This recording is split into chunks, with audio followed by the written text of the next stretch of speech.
Hello मेरे प्यारे बच्चों, मैं आपका कुलदीप सर। आज मैं आप लोग को इस वीडियो में यानी चैप्टर थर्ड, आपको चैप्टर फर्स्ट और सेकंड रिवाइज करा दिया गया था।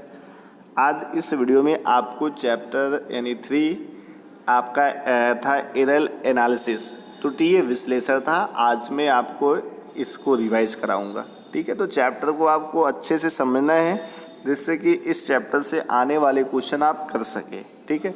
पूरा कंसंट्रेशन होना चाहिए वॉइस पे, ठीक है। आइए हम लोग देखते हैं। आपका चैप्टर थर्ड था त्रुटीय विश्लेषण था, एरर एनालिसिस कहते हैं इसको। इसमें सबसे पहले हम लोग यथार्थता के बारे में पढ़ते हैं। तो इससे कोई क्वेश्चन ऑब्जेक्टिव बन ही नहीं सकता है। किसी माप की यथार्थता वह मान है जो हमें बताती है किसी राशि का मापित मान उसके वास्तविक मान के कितना निकट है। जैसे आपका 0.98 है तो ये किसके निकट है? 1 के निकट है ना। तो ये आपका यथार्थता हुआ। परिशुद्धता क्या होती है? किसी माप की परिशुद्धता यह प्रदर्शित करती है मापी गई राशि किस विभेदन सीमा तक मापी जाती है। मापन में त्रुटियां आपको पता है क्रमबद्ध त्रुटियां होती हैं, ठीक है। उसके बाद यादृच्छिक त्रुटियां होती हैं, निरपेक्ष त्रुटि होती है। बस हमको ध्यान देना है निरपेक्ष त्रुटि से। निरपेक्ष त्रुटि क्या होती है?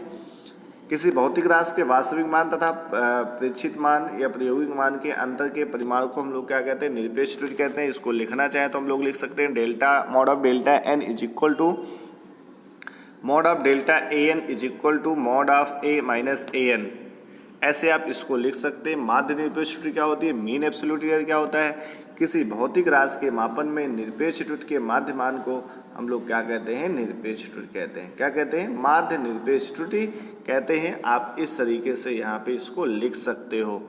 उसके बाद हम लोग पढ़ते हैं इसमें आपेक्षिक अथवा भिन्नात्मक त्रुटि। आपेक्षिक अथवा भिन्नात्मक त्रुटि क्या होता है? रिलेटिव एंड फ्रैक्शनल एरर क्या होता है? तो आइए हम लोग रिलेटिव एंड फ्रैक्शनल एरर देखते हैं।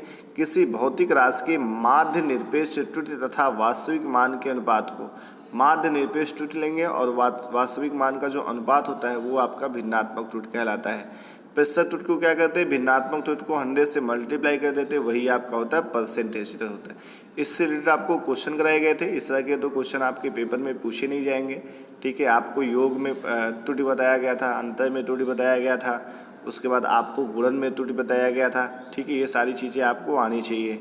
उसके बाद नोट पॉइंट मैंने डला के कराया था, यदि z is equal to a की पावर n हो तो अधिकतम प्रतिशत त्रुटि mod of delta z 5z into 100 max हो जाएगा ना। ये यहाँ पे आपको ये बताया गया था जो पावर होती है वो आगे कहाँ आती? मल्टीप्लाई में आती। कहाँ आती? मल्टीप्लाई में आती। अब इसमें सिग्निफिकेंट नंबर से क्वेश्चन बनते हैं। किससे बनते हैं? सिग्निफिकेंट नंबर से। किसी माप अथवा संख्या में सभी विश्वसनीय अंकों तथा अंतिम संदिग्ध अंक को हम लोग सार्थक अंक कहते हैं। किसी माप अथवा संख्या में सभी विश्वसनीय अंकों का मतलब जैसे पॉइंट में आपको 2.34 दिया गया, तो ये जो 2 है आपका विश्वसनीय है, 3 और 4 क्या है? आपका संदिग्ध है, ठीक है। इसके कुछ रूल्स होते हैं, कैसे आप पहचानेंगे? सभी अशून्य अंक सार्थक अंक होते हैं। सभी अशून्य अंक, जैसे आपका देखो एग्जाम्पल में दिया गया 4325 दिया गया, 4325 दिया गया, तो इसमें क्या अशून्य है? कहीं पे नहीं है ना। कितने अंक है? 4 है, तो इसका सार्थक अंक कितना होगा? 4 होगा। कोई भी संख्या आपको दी जाती है, जैसे मान लो 6, 8, 7, 5, 8, मान लो जितनी है आपको 2, 2, 4, 1, 5, तो सार्थक अंकों की संख्या कितनी होगी? 5 होगी। कितनी होगी? 5 होगी। 5 होगी, ठीक। अब इसके बाद आप देख सकते हैं दूसरा पॉइंट, दो अशून्य अंकों के बीच के सभी शून्य सार्थक अंक होते हैं। जैसे आपके लास्ट में अंक दिए गए 6, 2, बाद में 3 दिया गया, बीच में 0, 0 आपके दिए गए, तो ये 0 हम लोग सार्थक अंक में कैलकुलेट करेंगे, यानी सार्थक अंकों की जो संख्या होगी 5 होगी। इसी तरह आप कह सकते हैं कि जैसे 5 दिया गया, 0 दिया गया, 6 दिया गया, 0 दिया गया, 7 दिया गया, तो ये भी आपके इसमें सार्थक अंकों की संख्या कितनी होगी बेटा? 5 होगी।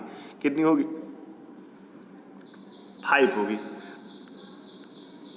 आपका पॉइंट तीसरा है दशमलव रहित संख्या में अंतिम अथवा अनुगामी शून्य, यानी अंक के बाईं ओर अंत में आने वाले शून्य, ठीक है, क्या होते हैं? सार्थक अंक नहीं होते हैं। क्या होते हैं? सार्थक अंक नहीं होते हैं। क्या होते हैं? सार्थक अंक नहीं होते हैं। आपको इसको ध्यान देना है, गलत नहीं करना। जैसे आपका 516000 दिया गया है तो आप कुछ ना करेंगे, क्या करेंगे 1 2 3 4 5, आप सीधा 5 वाले पे टिक मार देंगे और ऑप्शन में 5 भी रहेगा और 3 भी रहेगा, 4 भी रहेगा, 7 भी रहेगा। तो आप क्या करेंगे 3 वाले पे यानी आप 5 वाले पे टिक मारेंगे, आपका पूरा क्वेश्चन गलत हो जाएगा। आपका होगा कितना 3, क्योंकि बाद वाले हम लोग क्या करते हैं, जीरो को कैलकुलेट नहीं करते। कब नहीं करते हैं, जब दशमलव रहित हो, यानी दशमलव बीच में जब यूज ना हुआ हो। दशमलव रहित संख्या में अंतिम अथवा यानी अगर दशमलव रहित की बात की जाती है तो उस कंडीशन में क्या होंगे, 2 आपके जो लास्ट में जीरो होंगे वो आपके सार्थक अंक नहीं होंगे। ठीक है, उसके बाद हम लोग पढ़ते हैं नेक्स्ट पॉइंट, यदि दशमलव बिंदु से पूर्व, जैसे दशमलव बिंदु है आपका, कोई अशून्य अंक ना हो। यदि दशमलव बिंदु से पूर्व कोई अशून्य अंक ना हो, अर्थात 1 से छोटी हो संख्या, ठीक, तो दशमलव बिंदु के तुरंत बाद के शून्य दशमलव में प्रथम अशून्य के बाईं ओर के शून्य सार्थक अंक नहीं होते। ठीक है, फिर से ध्यान देना, जैसे आपका पॉइंट लगा है, पॉइंट के बाद आपको 0 0 करके 4 3 2 ऐसे वैल्यू दी गई। तो ये जैसे आपकी 3 संख्याएं, तो इसके पहले जो जीरो होंगे इनको हम लोग जो है सार्थक अंक में कैलकुलेट नहीं करेंगे। जैसे आपका दिया गया 0.0056 दिया गया, तो इसमें आपका जो 0 0 होगा ये सार्थक अंक नहीं होगा, यानी इसमें सार्थक अंकों की संख्या बेटा कितनी होगी, 2 होगी। कितनी होगी, 2 होगी। कैसे होगी आपको समझ में आ गया होगा। इसी तरह आपसे अगर इसी में कह दे, आगे पॉइंट पढ़ते हैं, यदि दशमलव बिंदु के पूर्व कोई अशून्य अंक है, ठीक है, तो दशमलव बिंदु के तुरंत बाद के शून्य सहित सभी अंक सार्थक होंगे। जैसे आपका ये एग्जाम्पल दिया गया है, क्या एग्जाम्पल है देखते हैं, 1.000456 है। अब आप देख रहे हैं यहाँ पे 1 है, तो 1 के इधर बीच में, तो आपको पता है इसको कैलकुलेट करना पड़ेगा, यानी 1 2 3 4 5 6, यानी कितने आपके हो जाएंगे, 6 हो जाएंगे। इस तरह से आप कैलकुलेट कर सकते हैं, कोई दिक्कत तो होगी नहीं।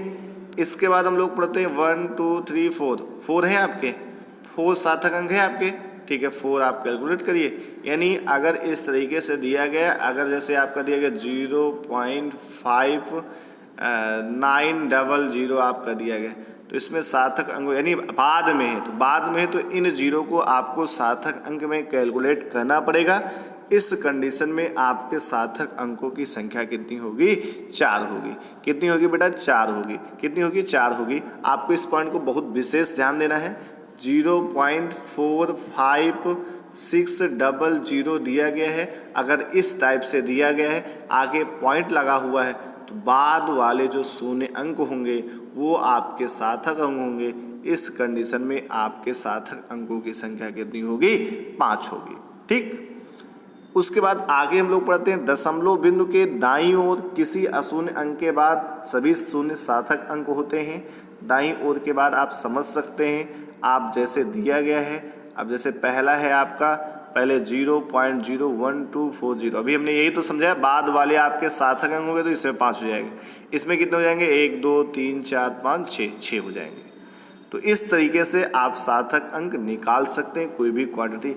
उसके बाद आपको कोटिमान पता है, कोटिमान क्या होता है, यदि किसी भौतिक राशि के परिमाण को उसके निकटतम 10 की घात के रूप में लिखा जाए तो प्राप्त परिमाण को हम लोग इस राशि का कोटिमान कहते हैं। कोटिमान ज्ञात करना हमने बताया था, अगर जो वैल्यू है 3.16 से क्या है, छोटी है, तो वैल्यू वही होगी। अगर 3.16 से बड़ी है तो उसमें क्या करते हैं, उसकी घात में एक घात जोड़ देते हैं, उसकी घात में एक घात जोड़ देते हैं। जैसे आपका इलेक्ट्रॉन का द्रव्यमान है 9.1 × 10⁻⁻31, तो 9.1 आपका क्या है, 3.16 से बड़ा है, तो इसकी जो कोटिमान होगी वो 10 की घात -30 होगी। क्यों होगी, क्योंकि इसमें एक घात जोड़ेंगे। तो उम्मीद करते हैं आपको कोटिमान भी समझ में आया होगा। तो यहाँ से आपका चैप्टर 3 कंप्लीट होता है। नेक्स्ट वीडियो में हम लोग इसके क्वेश्चन सॉल्व करेंगे। Thank you, stay home, be safe, keep studying.